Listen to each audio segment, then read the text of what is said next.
Hey guys, biracial Tiffany here.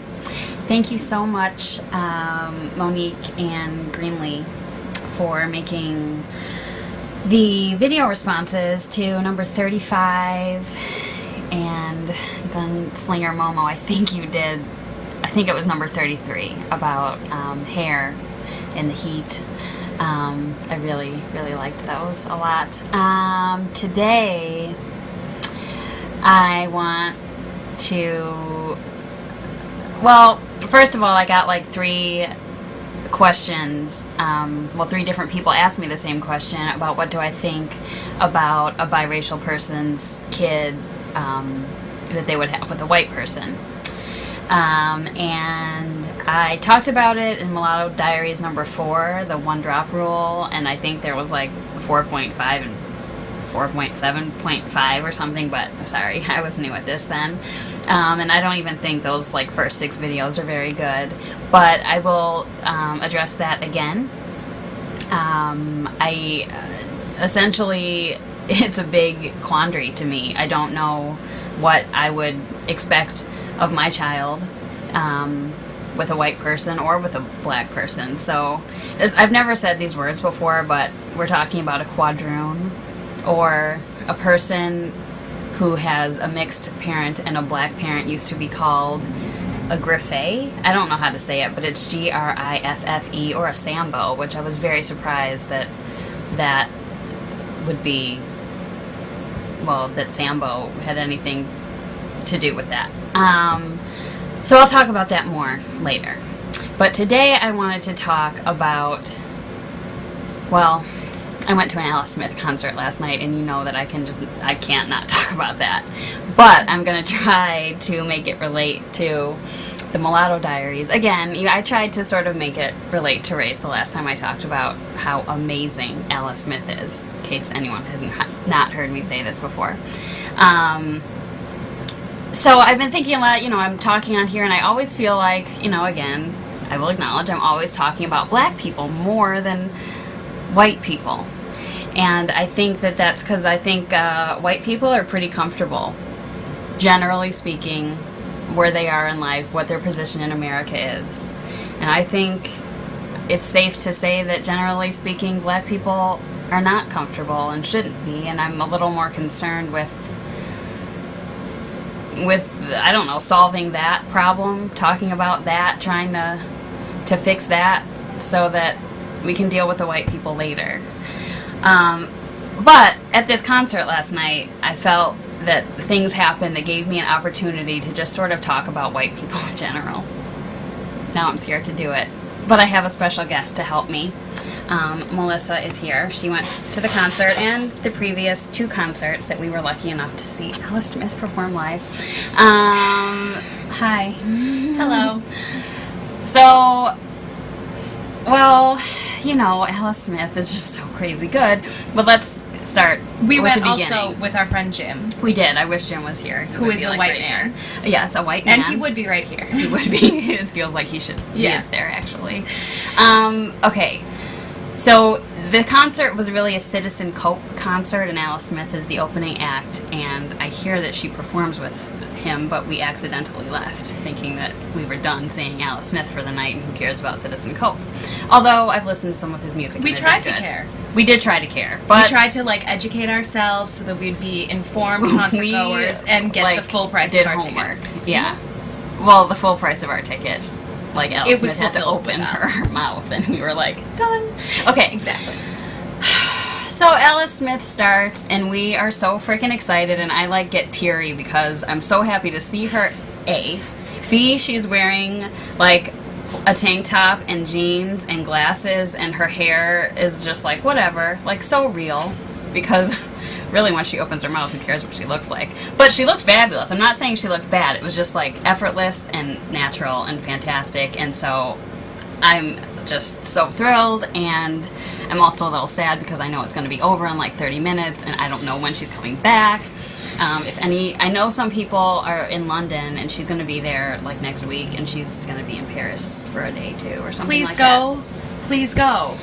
I will, like, give you your money back if you don't like it. And in Hyde Park, London, I would love to be at this concert. She's opening for Counting Crows and Ben Harper. And I've seen Ben Harper before in concert, and that also... Yeah, biracial Ben Harper, who has a child or 2 or 3 with Laura Dern, who's white, and so, like... That's a quarter black child.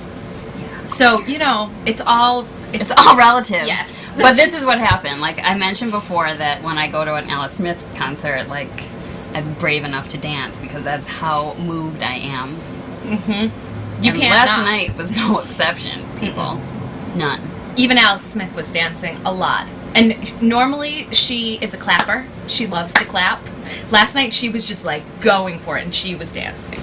So, you know, that happens every time we go to a concert of Alice Smith. But this is the first time that we're kind of the only people there that are there for Alice Smith. Mm-hmm. The other people are like, tick-tock, come on. Right. Their loss. I don't know how you could have that attitude. But anyway. She won over a lot of fans. She did. Maybe thanks to us. And but, okay, we're running out of time and we have to make our point. Okay. We're dancing furiously, kind of. And, like, every group... Like, hands up. Hands were up. Yeah, but that wasn't even, like, the meat of the dancing.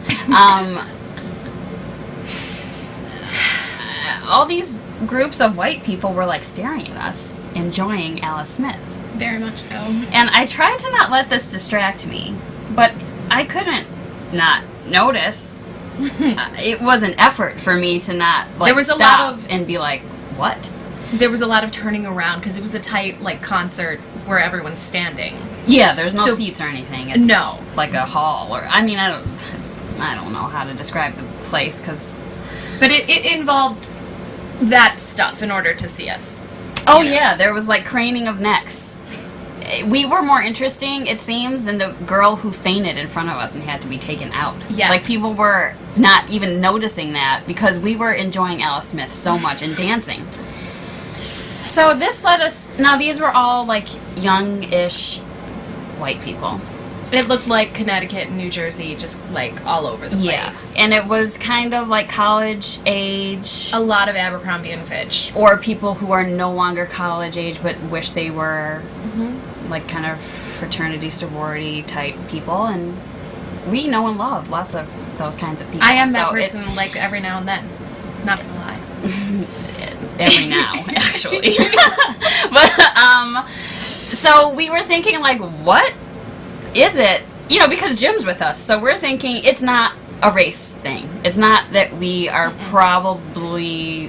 I don't recall seeing any other people of color there, but I wasn't even thinking about that. I think that the guy right in front of us... The guy in front of us, who was there for Alice Smith, because we've seen him at other Alice Smith concerts. Not a dancer, though.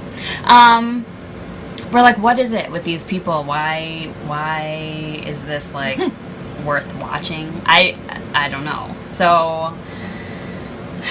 What was the conclusion that we came to? Not a conclusion, because we don't know. We're not... We don't know, things. But in the course of our discussion about this, we were just coming around to the fact that this kind of overt display of... And just being so in the moment of enjoying this music and just... Passionately. Unabashedly. Yes. Lots of It was very, like, out of the element of this population of white people. Not saying that other white people do not passionately enjoy things or experience it. Right. Even in the same way that we experience it. It's just that this group happened to be very, like, craning of the neck to see us experiencing this moment. And it was interesting because, I don't know, it was, like, very obvious when it's a sea of probably, I don't know, 1,000 people. Oh, easily. It was sold out. I don't know what that means. This place was 3 floors. It was huge, but it was like... Oh, this is, like, difficult to say, but the best way that I can think to say it at this moment is that there is something about the white experience that tends to be bland, generally. And it makes me think that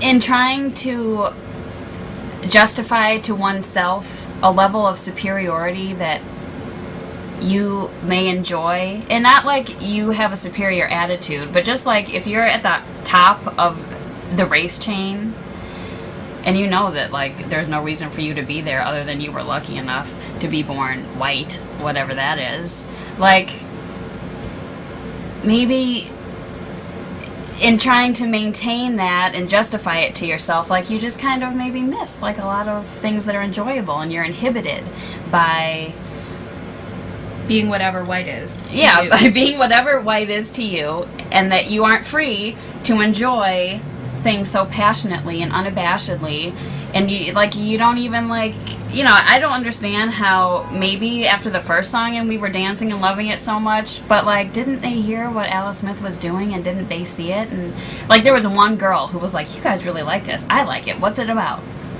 She was white and she was like, the opposite of Reaching all out, of the asking people. questions. So we like totally have to stop talking, and I've just broached on like the beginning of like what I think the white experience might be like why we need to do this for white people. Bye.